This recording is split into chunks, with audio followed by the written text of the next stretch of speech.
let's go explain that, back here, Alright. Hey man, listen man, we in the trenches right now, so you may hear some things, you may see some things you don't know. What we gonna do, man? It's the Poor Life Podcast. So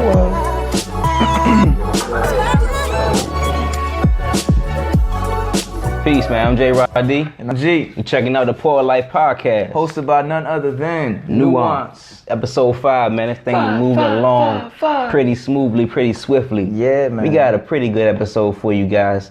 Currently, it's raining outside, so... And there's also a bullfrog right by the window, right where we are. So if you hear a little bit of ribbit, just know... Ribbit. That's what's going on. 1, 2, 3, 4. Also, Cavaliers have on suit shorts. So... Everybody back at home. Alright, so listen. This is not a Cleveland thing. This is not how we dress. We are regular folk. We dress like regular people. But I cannot explain, nor do I condone the disrespect to the kneecaps and shins. This man had extra shea butter on. Yeah, it needs glistening. Knees just glistening. Come Like on, they Brian. shave the legs. You gotta win if you choose to wear something like Jordan Clarkson got on a denim that. suit. Jordan Clarkson better have at least 10 points He got to the steal. he got the thread still showing. LeBron was like, hey man, come here, give me your pants, man. They cut those on the jet on the way over here, man. I'm trying to tell Oh you. my gosh. Like, wow. Why? Did you see the picture of everybody else like on the bus just Looking straight blown, face? except LeBron. And LeBron is smiling. LeBron smiling like, haha, what do we lose? These guys, Win, like, you gotta I'm play leaving. Golden State, man. Bruh. I got Cavs, though, man. I want LeBron to pull this out. I'm honestly, like, I might not watch the finals simply because I'm from Cleveland. And it's just, it's hard. It's hard to watch. For those of y'all just tuning in, man, once again, it's Power Life Podcast, starting it off right. We're gonna talk about current event. Drake, Pusha, yuck. If we could play these You gotta lyrics, say we better. would, but it's, Yuck. how you say it? Yuck. Check this out, Yuck. man. Before we do that, though, you got any questions? For real, you got any questions? Put them in the comment section. We're going to do a Q&A. We told you guys we want to follow up every episode with a Q&A. So Q&A. if you have any questions, you're watching the live feed, please put them in the comments. If not, after you watch this, you can hit us up on IG, Facebook, all that good stuff. Any questions you have about poetry, the industry, Nuance, Poor Life, etc. Now, Drake versus Pusha T. I think Pusha T's up 2-1. And it's been hot going on so far, man. I got Pusha T up 2-1, Infrared, and the story of how you say it? Adidon? Adidon? Yeah. Adidon. Yeah, how do you feel about this whole thing, man? I feel like it had to happen. Really? I was watching Joe Budden's podcast, and he was saying something Yeah. along the lines of, it was going to take somebody to mention, like, women Mm-hmm. for Drake to lose. Okay. Something along those lines. Like, it basically, he was going to have to push some buttons Yeah. with the women in his life or something. I was like, but that was, this beef feel like circa Jay-Z, Nas, Ja Rule 50. Sure, if Drake come back with something personal, then it's gonna be real Drake gonna have real to, spicy. Drake gonna have to come back with like childhood facts on Pusha Right. T. And put like a photo for Like- the cover art or something, like yeah. In order for Drake to win, he gotta go to Virginia and dig up some things in Pusha T's childhood. I'm just saying, he gonna have to have a like one-on-one conversation with everybody that know him. And just say, look, man, I need the dirt because this man has destroyed my life. Yeah, this man pretty much threw out some information that could mess up reputation. What we talking about? Like you have I don't know, man. I don't know. The memes, it's like y'all crazy. know that the internet is undefeated by now. So as soon as that rebuttal dropped from Pusha T, they wasted no time. It was no time A wasted. man said he got a 1-to-1 only because Pusha got personal, but What? Drake gonna have to come back with the discovery of Pusha having some kind of situation going on. You know, Hey, that's a real. little spicy. Oh man, Pushy definitely got personal, and I think again it does remind you of like Drake and Nas when they got personal with each other. 50 Cent, Ja Rule when they got personal with each other. Only reason why I got 2-1 is because I don't want to discredit the fact that the most recent diss track that came out was like icing on the cake of whatever Infrared was baking. Whatever Infrared was, this new one was icing on the cake.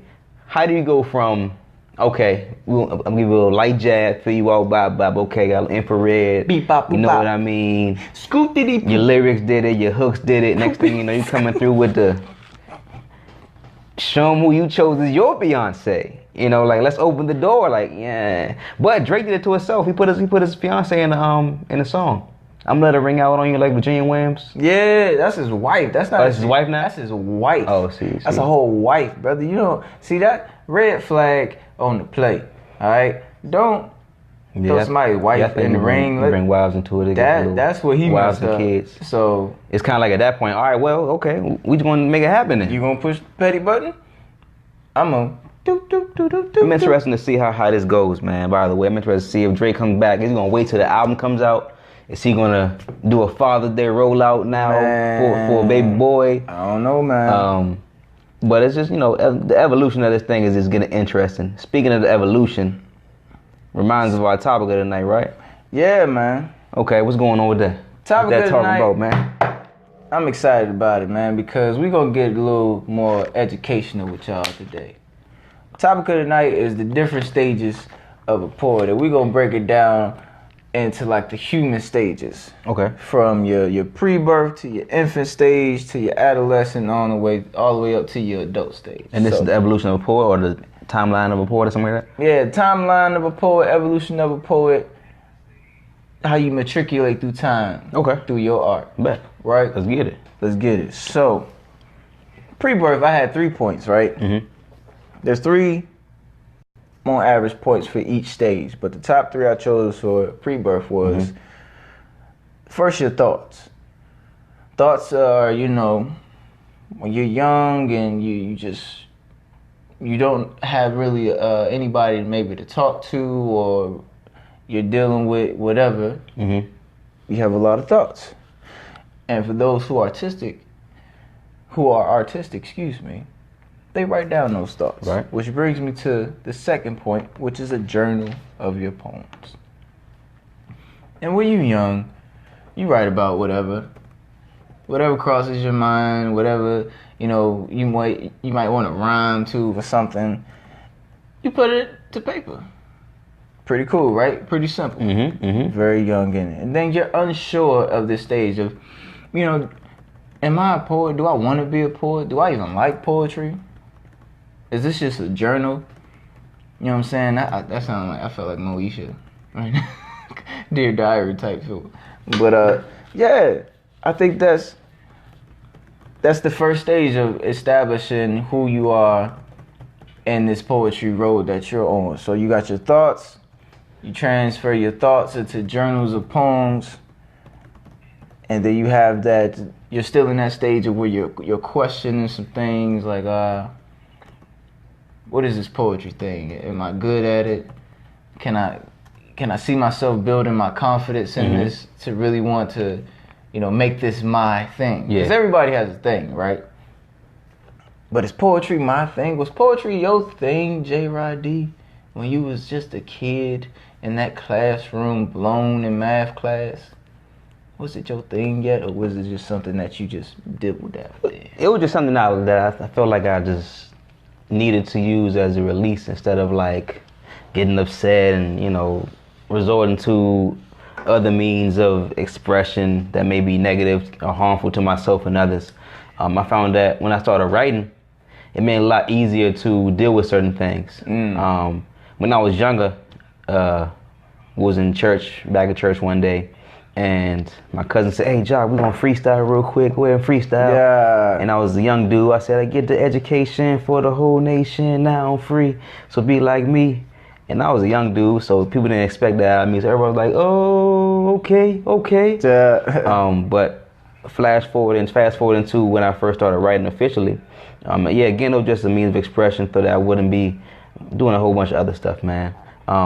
I think like in the beginning stage, it's kind of like make or break because you can start off thinking that, hey, this is for me, this is my thing, and then you get that one boo, and if you aren't really man. rock solid in your foundation that this is for you, you could pretty much throw the book away. You know what I mean? Can we dabble in the boos real quick, Okay, man? what? And what those mean? Like what when you first got booed, or the equivalent to a boo, or for people who don't know what that is boo. Get off the stage. Or I'm glad I never got booed. bro, I didn't I'm get glad I never booed, but got it was booed. plenty of quiet crowds. Yeah, that was like, quiet that's crowd, the equivalent quiet to me. crowd. Oh man. Oh my quiet gosh. crowd. And you trying to figure out whether the crowd is too bougie or you just not that thorough yet, young blood.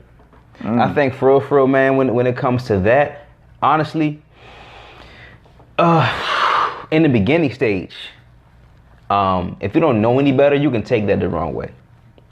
Because again, realistically, you're in the beginning stage. So when you come out, it's not gonna be as real as you would like it to be. Like I mean, it's not the same for everybody. Now, when I performed my first poem in front of a crowd, the reception was outstanding, enough to keep me going, keep that same energy going. Gotcha. Now, but I had other events I went to where I gave my whole heart and everything on the stage, and it was a quick little. Next we have coming up to the stage. Oh, Jimmy Got Soul. You know, it's like somebody else comes up, like. But and that was again another pivotal moment because I could have went to the drawing board and said, man, dang man, it didn't go like I expected to go. Like what do I do? Is this for me? I think honestly, in the beginning you asked that question a lot to yourself. yeah. Is this really for me? Is it really for me? Because you may have the idea, like, you know, I want to be a poet and I want to go travel the world and do poetry, or I want to go to different shows and rock the mic and bring the house down, and I want to do this and do that with my art.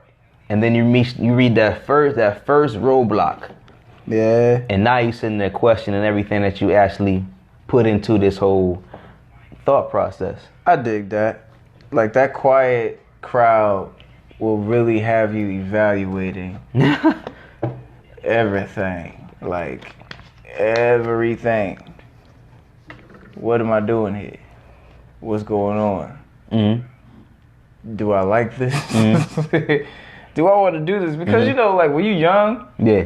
it's easy to quit something when you really don't have as much passion. Yeah. In the very beginning, you know, it's like, you know what, man? It's like playing video games. To this day, I don't like video games because I lose every time.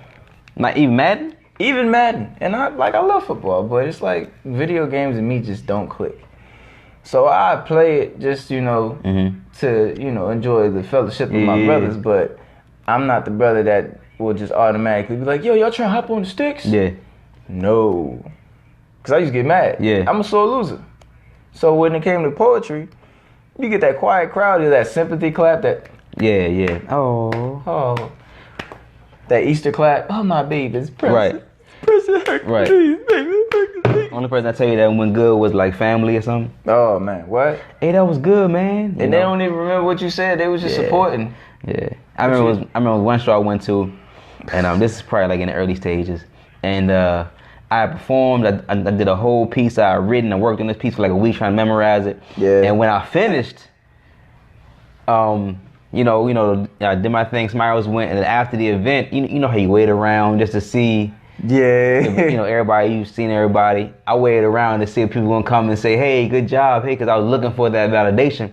Because again, you know, you question yourself a little bit. Everybody may not experience that, but I know I experienced that for myself because I was still dealing with certain things as far as like, is my delivery right? Right. Is the content good? You know, is it gonna be accepted, or should I say it this way? So there's a lot of things you think about. And so I wait around and see, you know, you wait around like, looking around like, okay. You know, nobody saying nothing except your mans and everybody. You're like, oh, I bet. And okay. slow song start to play. All right. Cool. Seems like I push against So, I went through endless journals, bruh. Yo. I went through endless journals, honestly. I think for real, it's all right. So this is how it normally went for me. I would have a journal of poems. Somehow I would lose that journal. I don't know if I was throw it away or if I was moving from school back home. Yeah. And it just got lost in translation. I would lose a journal. Start a whole new journal. Somehow lose that one. Get a phone. Poems all on my phone. The phone breaks. Start over in a new phone. Transfer information because I get upgrades coming, and then I just think that's that's just unfortunate because I had the same thing happen to me. Mm-hmm. I had a couple composition notebooks. Those are my favorite to write in. Yeah. You know, just writing on the bus, writing, you know what I'm saying, between classes, writing during class, like lost that. Like I had some fire poems. That's what I'm saying. You got some fire, yeah. Fire poems, babe. Moment of silence for the composition books we lost. All right, man. So moving on to the next stage, man. You got the infant stage. Okay, what's this about? Infant stage, you graduate from those journals of poems and little writings that you got. Now you're making short poems. Okay. Okay. Now you're attending poetry events, and then you're watching and you're studying other poets to kind of help strengthen you and find what it is that you're trying to do with your skill. Yeah. So in that infant stage, like my short poems were very broad. They had different topics. I write about, you know, I'm mad that I can't ride the bus alone because I'll be the first one home and I had to wait on the stoop and wait for my mom and them. It didn't even rhyme. You know what I'm saying? I just wrote what I felt. Yeah. Whatever the topic of discussion was for me at that moment. But it would just be like 4, 5 sentences. And then it went from like that to, I would go to like my sister's talent shows, like, cause she sings. Yeah. Her high school talent shows, and then they had like the art section and where people dance, sing, do poems and all that stuff. And there was one cat, man, Bashir Jones, he was like vicious at the time. Yeah, okay. I never seen like Shout out to slam Bashir poetry. Jones. I never seen people on stage perform poetry. I always I watched it on TV, but I never seen it in person. Man, do you remember the first time you seen somebody like spit a poem in person and what that feeling was? Whew. I get chills just now, man. It was like, So the first person you actually seen was Bashir Jones? Yeah, man. Yeah. In person. Okay. Like I was like maybe 6 or 7. That dog, hey, he was vicious. He had everybody stunned. Like, to be able to be a young kid and have everybody from all ages, you know what I'm saying, backgrounds and all that. I mean, I'm talking about the auditorium was full. Glued to him. Like, word for word, feeling it. Yeah. Feedback there. You know how they get a woo. Yeah. I know that's right. All that. That's powerful to me, man. That is, man. That, man, I was glued. I wish, like, if we had video phones and all that stuff back in the day, I'd have been just like this. Right. And have been wild. I'd have took that joker back home and studied it and, like, stripped it down and word for word just understood. Like, man, how do I get that nice? Would you agree that as you transition from the beginning to the infant stage, that's what we are, the infant stage, right? Yep. You agree that your passion and your foundation has become stronger and your foundation more solid that allows you to move on to the next stage. Yeah, man, it's like you're adding like mortar to your foundation. It's like, okay, I tried to do this with straw. It's like the Three Little Bears. I tried to do this with straw, didn't work. Now I'm getting a little stronger in my foundation. Yeah. I got some information. I got some tools. I got some following. Like some people I can follow and watch. Yeah, man. What age were you when you actually? Okay, when you say you saw Bashir Jones, that's a critical point. How old were you? I was like 7, 8 years old. 7, 8 years old. Okay. Had to be. And so you knew back then that you wanted to do poetry. Nah, I think at that moment for me it was like I want to do that because I didn't talk. Okay. Like I was a quiet kid, man. I tried to be funny, wasn't funny. Tried to be cool, wasn't cool. You know, I just didn't fit in. So poetry to me was my friend. Right. It was like the first one that I can be honest with, that I can be myself around, like flawless and everything. And I played sports, but I sucked at sports when I was a kid. It was, it was terrible. I was not a natural phenom like J. Rod D or the LeBron James or the Randall Hills or anybody like that. Like, I'm not natural. It took practice. Not a game. Practice, man. But yeah, man, that was like that first moment where I was like, okay, I'm gonna try this. Okay. I think this fits me. Yeah. Little G back in the day, just trying to write. I know when the first person, so I seen poets at my church growing up. Okay. And I seen in high school I used to watch that poetry jam videos in a computer graphics class. I used to do that all the time. And in business association class and accounting class, we had the computer lab, so I'd be watching their poetry jam, Black Ice, Jihan, Saul Williams, guys like that. Gemini, all of them, man. I know when I actually started performing, I was like 19. So the first person that I seen that actually like solidified some things for myself was Messiah. I seen Messiah Ramkasoon, and I was like, man, this dude right here is thorough, man. Thorough, right? Like in everything, like brick for brick, everything was like stacked up perfectly. The presentation flawless, delivery flawless, like and he had this presence about him that's kind of like you actually sit there and you're focused on the movement of his hands, the gestures, the vocal inflection. It's kind of like, it reminds me of Rakim. Okay. If for guys who listen to Rakim, it reminds me of Rakim. For the people younger. In the younger generation, Rakim was one of the dopest MCs known to mankind. Please Google that, man. It will help you explain, or it will help explain how far hip hop has come, and where it kind of like. Never mind. It reminded me of him because like the bars were so. It was so. I just had the word right here in my head. My bad. It was so. Golly, I'm gonna use another one. The thesaurus synonym style.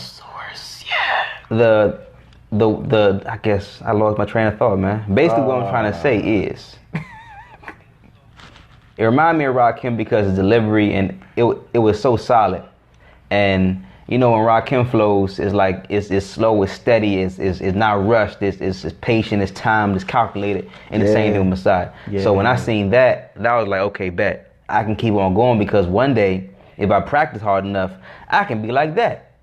And that was my inspiration for a long time. And when he was in the city, I'll make sure I went to see every show of his that I could possibly make. If I could make it, I make sure I went. But if I had to pay $20, I pay $20. I'd ask mom and dad for money. All right, bet, mom, I'm fresh out of school, college, summer break. Hey, can I go to this poetry show? I need a little money. I don't got a job right now. I got you, bet. Cool. And then I started working for myself. It got a little easier. Of course, I had my own car. But that was a person that was pivotal in my career that I've seen in person. Cool. Yeah. Cool, man. And then you bring a valid point, man. When you watching the mannerisms of a poet, it's like watching all art forms tied into one. Mm-hmm. Cause you hear the music in the rhyme, right? You see the theatrics and the acting and the facial expression, and you see the dance and how the body language is going, and it's just everything flows. Like you see the picture painted in the words. That's why, like poetry ties into all art forms, man. All art forms, and that's why I dig it so crazy. Like, man, you can't sit there and tell me, man, when you was watching that you didn't see yourself doing that. For a fact. You know what I mean? Like, yo, definitely. I could do this. Definitely see myself doing that. Speaking of that, man. Sacred Stage. Yeah. Okay. Okay. New poem alert. New poem alert. Y'all listening? Let's go. Have you ever been hated by black people who hate on black people who think that most people ain't black enough? Or what about city kids who hate on county kids because they think their neighborhoods ain't trap enough? Consider your mission.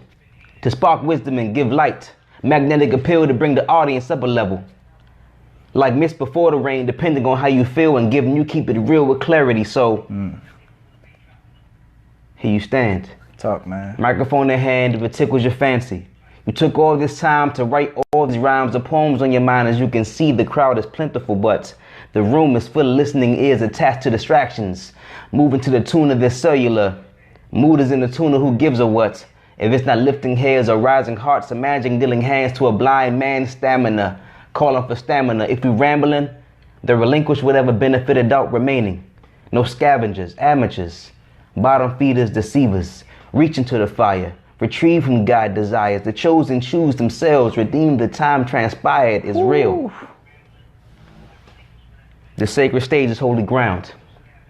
If you're not ready for this, it's sinking sand. Yeah. You can't fake like this if you're not ready now. How can you say you deliver the word of life when you only work for the bread, knowing that man shall not live off bread alone? Yeah. Solomon flow. The more you know, the more you stress. The more you know, the more you vexed. A martyr's a fire starter like Martin and Malcolm X, who knew knowledge is power, but his wisdom may not have connected with everyone. So, sex, money, drugs they talking about, but what you really talking about? Let us know what happens next. And I guess you can Google and YouTube the hearsay and the hoodoo to play prophet to bamboozle those who choose to. Apply every word that you use, but don't forget death and life flow by the power of the tongue. So don't misinterpret the moon explaining the shine of the sun. Speak to the people. Though their minds be feeble, they need you to make sense of the stitch of wool-ish they dealing with. Be one worth listening, not one of these ventriloquists fueling folks' medullas with gibberish. They came for the fellowship of your penmanship. Be Moses with staff in hand. That microphone came equipped with the metronome, so respect the pace. Don't abuse the feedback of finger snaps and hand claps to pump your chest or pat your back. This here blends together the before, nows, and thereafters. Sharp as a Shakespeare, submerged in the Chance the Rapper. Nikki Giovanni flows mixed with Nina Simone and Maya Angelou, call it black girl magic. Also understanding there's no comparing Gil Scott Heron to whatever the radio play. Nowadays people say any old thing, but the wise speak to the souls of the bold and the meek. Not to remote control how they think, but to help navigate them along the way. Attention be the only price of admission that they pay, just as long as you, the poet, respect the power of this here stage. Yeah, I like that. Yeah. I like that. Yeah. Sacred stage. The piece called Sacred Stage, man. So you guys know us as Nuance, JYD, and G. Yes, sir. Starting off, we both did our own thing for a little while. Like I said, I started at 19.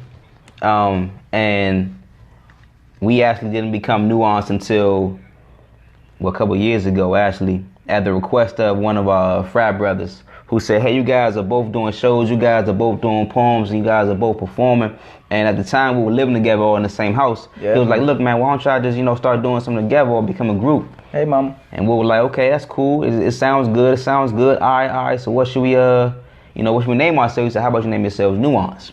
And he said, I don't know. He said he forgot what it meant, but I heard the word before, and it sounded like it fit for what y'all do. And we looked it up. And we found that the definition means the subtle differences in the shades of expression. Yeah. And how that is applicable to what we do is that, like I said, like we always say, I bring a certain perspective, he brings a certain perspective, but at the end of the day, it's two sides of the same coin. Absolutely. So beautiful, man. It's one of them things that once we were in the stages of finding our voice. right. In finding our voice, we found each other in this realm of poetry. Mm-hmm. And at that suggestion, it elevated us to kind of challenge each other, Right. to get the best out of each other as poets Mm-hmm. and as people. Yeah. Because poetry is life, poet life. Right. That's why we're here, right? Poet Life Podcast. But that's that you know, that's that adolescent stage. Yeah. You know what I'm saying? Just going into that. So we had the pre-birth stage. Mm-hmm.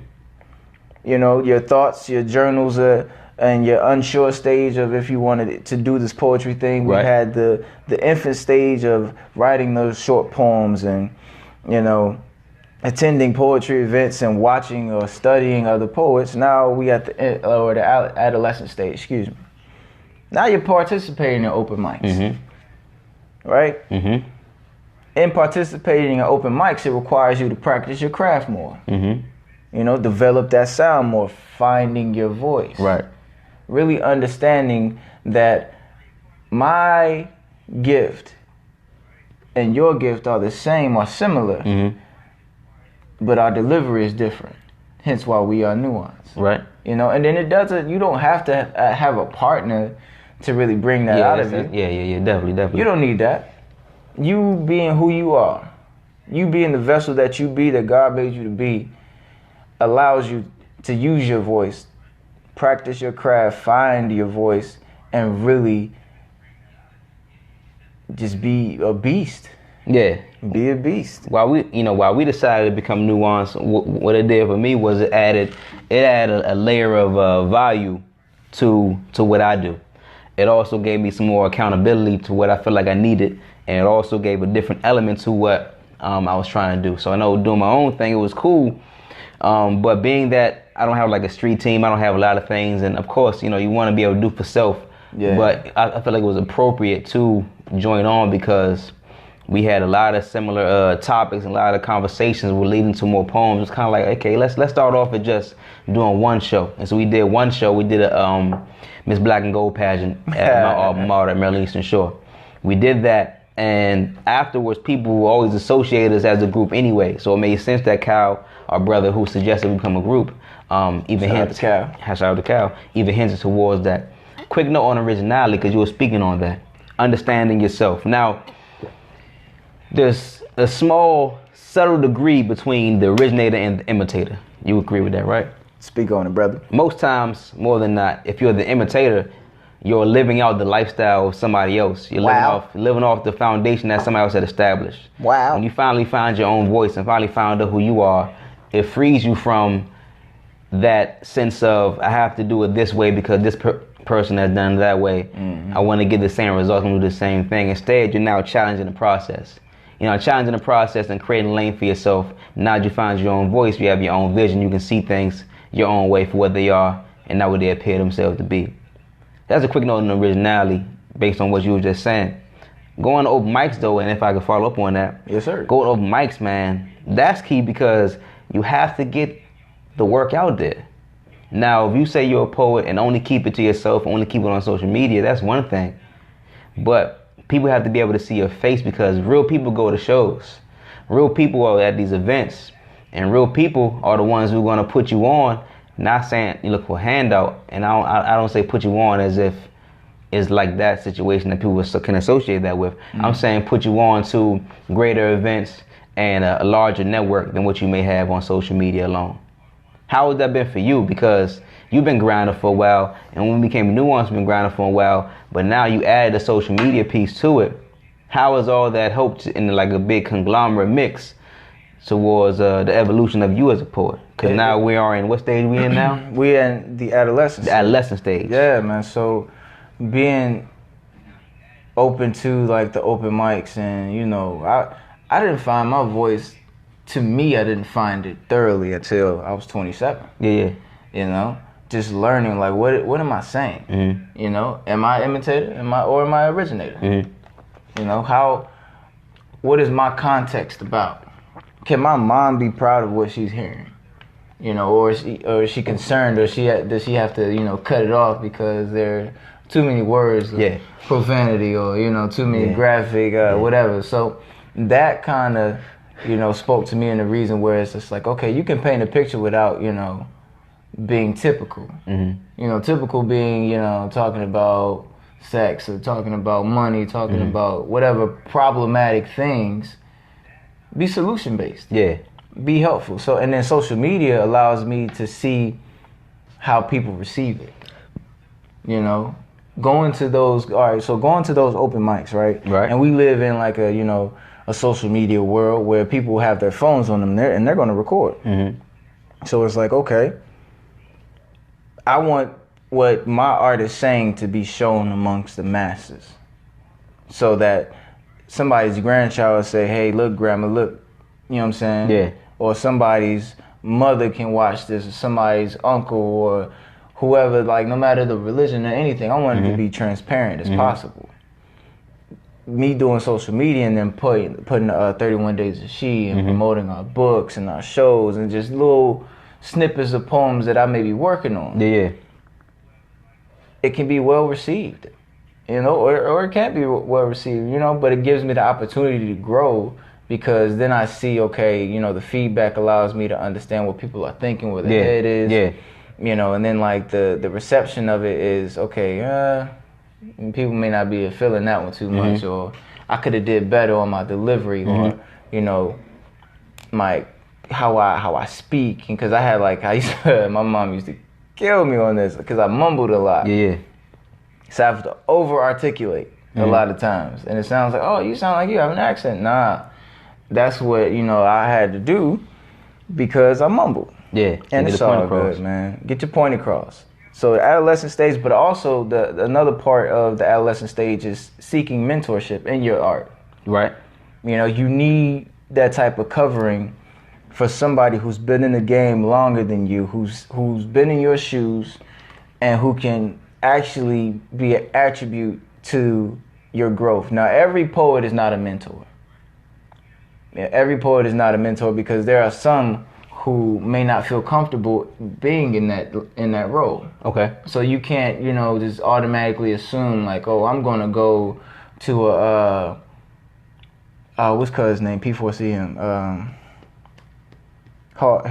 Hill Perry. Oh, Preston Perry? Jackie Hill Perry? Preston Perry. I can't just go walk up to a Preston Perry and say, hey man, I like what you're doing, and then I really appreciate your poetry. I'm a poet too. Mentor me. Right. You still got to build rapport. It's a spiritual connection, man. You gotta build rapport. Like, why should we give you this time and energy? Yeah. Why are we investing in you, or why are we sowing a seed in you? What's the benefit? Because you reap what you sow. Now, quick question, because I know when I came up, or as I'm still coming up, I don't necessarily per se have a mentor in poetry. What I do have is like a network. Okay. So a network, and part of my adolescent stage was I started getting into music. So I have like a few SoundCloud mixtapes. Hey y'all. From back in the day, like 2013, 14, 15, I put this one out consistently. And what I found was, as I started putting music out, a few people came up to me, and I had a few guys I was working with. Shout out to Tab Money, Tabitha Russell, Russell Brand. Hopefully we can get her in the podcast to speak a little bit, because she's very, very powerful. So hooked up with them, and we started making music in Tab's basement, and next thing you know, it became a thing. Like College Bound Entertainment became a thing where we all went to school together, and now we're out of school, but we're still working together. So I think that network just traveled. Another thing I thought of when we said transparency, as far as like seeking a mentorship or seeking a network, that transparency within your work transcends all boundaries, right? Because at the end of the day, people are human. Yeah. So being that people are human, if your work is transparent enough, it'll create a clear vision for those who are watching you or listening to you or reading your work, man. Honestly, man, if it wasn't for the transparency piece that I feel like I worked on bringing with my art, I don't think I'll be in this position right now where I can even speak on poetry, because it'll just be a clear cut or one cookie cutter type thing. Because I was talking about one thing when I started, and now it opened up to where it's multifaceted. It's a plethora of things. It's a plethora of things, right? And I think that's what happened with the adolescent stage. You start to try to figure out, okay, where are my strengths, what are my weaknesses, and how can I correct things? Yeah, and it's a lot of refinement. And also, if you haven't noticed, I stutter. So when I do speak, I stutter. So when I perform, I try to make sure I articulate a little better. But sometimes, again, it still shows up in my poetry. Gotcha. So I know before My cousin always tell me, Jacquez, you gotta enunciate. I'm Yeah, like, man, I'm man. doing the best I can. You know, I'm enunciating the best that I can, good brother. But you know, it's still it was still an impression upon me that I had to do that more. And as I gone along, I came a long way from where I started to where I am now, as far as public speaking and poetry and performing. So I think that goes with the adolescent stage. You try to figure things out. There's a lot of refinement going on in the adolescent stage, man. A lot of correction, man. Like a lot of And it is. It's still you have some unsure points. Yeah, definitely. But your confidence is way better than your infant stage and your pre-birth stage. You know, it's just you're there, but you need that extra push. You need a little bit more help. So going into the adult stage, now your confidence is mountain high, right? You're at that level where you got strength in your context. You're very diverse. You can really write. You know, you practice different styles, haikus and all those backgrounds to strengthen, you know, your pen. And you're traveling to perform, whether it's local or is, you know, across the country or even or international, excuse me. And then that next level, you're now at that next level where you feel as though like, okay, well now I want to write a book. Okay. What's your book called, by the way? First book's called Sophia. It's available now, blurb.com. And that second one? Second one's called Solomon. Release date will be this summer, 2018. Yeah. How about you, man? First book, Savage, also available on Blurb. Second book, He's Gotta Have Her, be here beginning of the fall, baby. And we rockin'. So you got books. Your goal may be to be on the big screen. You charging for shows? You know, now you charging for shows. Now your price still went up because you got a buzz now. Set the price, you live your life. Yeah, you know your passion can seriously become your paycheck if it hasn't already at this point. And then you're on bigger stages. Poet Life Podcast. You're on the Poet Life Podcast, which you didn't see yourself doing a year ago. Shout out to Christoph. Shout out to Christoph. And now you're in a position where you can possibly mentor. You know, that, you know, reach one, teach one moment in your life where it's just like you see that kid or you see somebody who is next up and they gravitate towards you. Yeah. And it's not necessarily a mentorship. It's that circle of people just like we have. Because I don't have a specific mentor in poetry either. But I have that circle of people that I go to that I, you know, gravitate towards and I surround myself with. Right. You know, you got the Poet Named Nates and you got the Orville the Poets and the Luckies, and for me it's Jay Speaks, and you got the even the ones I watch. You know, everybody on P4CM, Strivers Row, all the way around the world. I gravitate to that because they help me strengthen my pen. You need that. No one person can be a great poet alone. You need that village of people to help mold you, to teach you, for you to teach, and to give that prime example of like, hey man, this is a community that we in. We are a part of the art community. We're a pillar of it. You know, we need that. My mom said, reach back and lift up. Definitely, yeah, mama. Definitely reach back and lift up. You need that. Sankofa, right? Mama, is that Sankofa? Say yes or no. Yes? Nope. Now you quiet. I think to add on to that, man, poetry is a community. Because as we see now, there's a lot of poets, but we also have seen different, like, circles, different ciphers, different areas where poets dwell, and they have their own unique, you know, thing going on. Like, for example, Baltimore. Baltimore has like the poets in Baltimore are tight knit for the most part, as far as what I've witnessed, and what I've seen was they have their own crew. They shout out each other. They work together. They travel together. Unity, right? Sheesh. And so when you actually get that unity, it makes, I'm telling you, man, it makes it better when it becomes that walking, breathing entity that you work so hard to create from your initial thought that I want to do this. I never, I couldn't imagine the type of connections that I made now because of poetry, the type of opportunities I'm getting because of poetry, and the type of progress I made as an artist, as a man, as as a brother, because of poetry. Like honestly, man, if it wasn't for poetry, of course I don't know particularly what I'll be doing, but I know it wouldn't be as fulfilling as it is right now. Like honestly, I'm glad I started writing. I'm glad I started working with G Nuance. Yeah, man. I'm especially glad that we're able to have this platform right now because of poetry. And again, man, like the exponential growth is real. And again, it goes back to your passion, your foundation. If you're willing to put the work in because you're passionate enough about it, you'll do whatever it takes to get it, of course in a righteous way, but you'll challenge the process. You'll create a shared vision, and you'll be empowered to move and act and create, avenues and take opportunities that present themselves, man. For sure. Before poetry, real, man. I did not like to read. That's real. Like I feel that. recreationally. I did not like to read. My mom said poetry saved my son's life. That's real. And it definitely did, man, because poetry was my voice, man. It was very important to me. It was something that I didn't have to share, and I have a rack of siblings. Mm-hmm.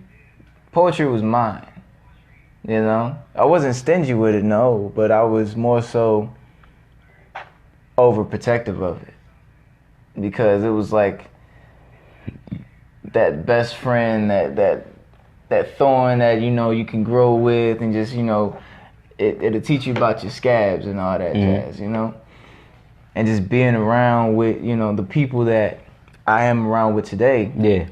Reading the books that I'm reading today, being able to have the source of thoughts in my mind where I can just write them out or even remember them through conversation. That's, as a man, because your mind needs to grow at all times. Definitely. You have to. Your mind is your muscle. It's like it's the most important muscle in your body. Mm-hmm. And if you mold your mind that thing on with out. the right things, surround yourself with the right people, then growth is exponential, man. It's crazy what you can do with a pen and paper. It's crazy what you can do when you strengthen your voice, when you find your voice, when you step on that stage and you're not scared anymore. Of course, we get nervous sometimes. In some shows, we get nervous. Yeah, but, definitely. But it's still, it's still work to be done. And we looking at it like Game 7. When to go home every time. We don't care if it's just 2 people in the crowd or if it's 2,000. We got something to say. You still got something to say. We still got something to say, and we always gonna have something to say. And I think that's good because as you get to a point where now you're able to go up and perform off the ease almost. It's like, okay, give you a sense of confidence. Your confidence is boosted. Now it's like a part of you. Now it becomes second nature. Let's get ready to close this out, man. Yeah, man. So in closing, man, dig this. Ask yourself, if you're a poet, if you long to be a poet, what stage are you at right now? Are you at that pre-birth stage where you're trying to figure out if this is your thing?